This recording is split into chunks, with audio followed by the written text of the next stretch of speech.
mewawancarai mengenai iklim dan mitigasi. Nah, di sini dengan Bapak siapa kalau boleh tahu? Pak Irian. Nah, Bapak Irian. Nah, Pak, di sini pertama kami mau tanya tentang kegiatan budidaya pertanian yang dilakukan oleh kelompok tani ini. Nah, untuk komoditasnya apa Pak yang ditanam? Untuk saat ini kita mau mencoba melon ya. Itu kebetulan ada lomba juga dari urban farming, dari DKPP juga, bibitnya itu dari Panamera. Itu dilombakan sebagai, tapi yang dilombakan itu di Gulutan yang sana, yang di luar sana, sininya sininya greenhouse, apa itu namanya, pondok itulah, pondok itu. Nah, terus di sini nih bebas kalau yang di sini. Nah, jadi yang kita tanam untuk sementara melon jenis Alisa ya, Alisa golden melon. Nah itu Alisa golden melon ini sudah pernah kita coba, berhasil, buahnya juga besar-besar, terus tahan hama. Nah, kalau kaitannya dengan iklim tadi, itu memang di bulan ini, bulan antara Mei sampai dengan Agustus itu saat bagus-bagusnya untuk menanam, istilahnya menanam palawija gitu. Adapun untuk pola tanamnya, Pak? Kalau pola tanamnya itu kita menggunakan tanah biasa ya, tanah ini, tanah uruk ini. Kebetulan ya juga ada bantuan kemarin itu dari BRI ya, untuk nguruk tanah seluas ini, jadi sekitar berapa puluh truk gitu ya, sehingga cocok sekali untuk menanam pertama ini, menanam melon pertama ini. Nanti juga kita coba semua ya Pak, terong maupun semangka mau kita coba juga nanti. Yeah. Adapun untuk tahap proses budidayanya Pak seperti apa melon itu tadi? Kalau prosesnya itu ya, kalau menurut aturan di lomba itu ya, proses pertamanya ya bibit itu kita rendam. Kita rendam beberapa jam gitu ya, beberapa jam itu. Ada macam-macam, ada yang pakai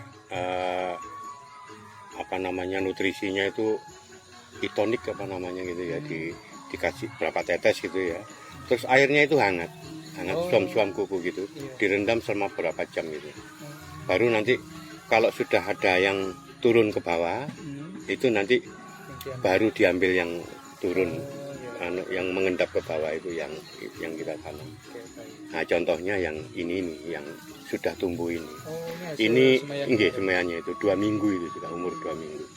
Saat ini kami bersama dengan Bapak Irian, selaku pengurus untuk di bagian penanaman. Iya. Jadi saya melanjutkan pertanyaan dari teman-teman saya. Sekarang ini pertanyaannya pertama, kan saat ini telah terjadi dampak perubahan iklim ya Pak ya, yang tidak menentu sehingga kayak merugikan beberapa sektor, salah satunya kan kayak pertanian gitu ya. Nah saat ini pertanyaan saya, dampak perubahan iklim yang dirasakan petani dan bagaimana Bapak menyiasatinya, kayak dari dampak perubahan iklim itu Bapak kayak merasa kayak gimana dulu gitu. Kalau saat ini sih dampak iklim itu ya tidak begitu terasa ya. Jadi memang dituntut untuk istilahnya untuk kreatif dan giat. Jadi kalau misalkan untuk petani-petani seperti di kota-kota ini memang harusnya ya istilahnya menyesuaikan dengan lahan,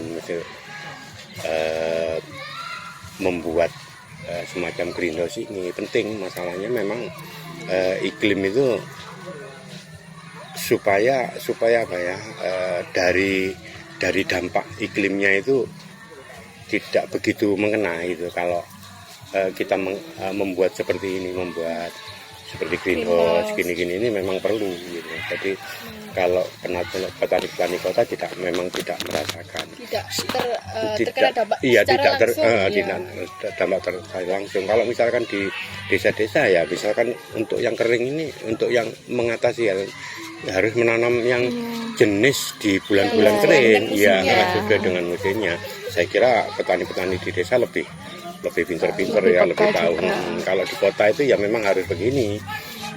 Supaya tidak apalagi kayak di Surabaya gini ya, Surabaya gini kan tanahnya ya juga beda dengan di desa-desa, tidak seperti jadi kita juga harus mengandalkan pupuk, kerajinan untuk menyiram, itu harus memang rutin, jadi memang harus bekerja gitu. Kalau tidak bekerja ya tidak bisa berhasil gitu.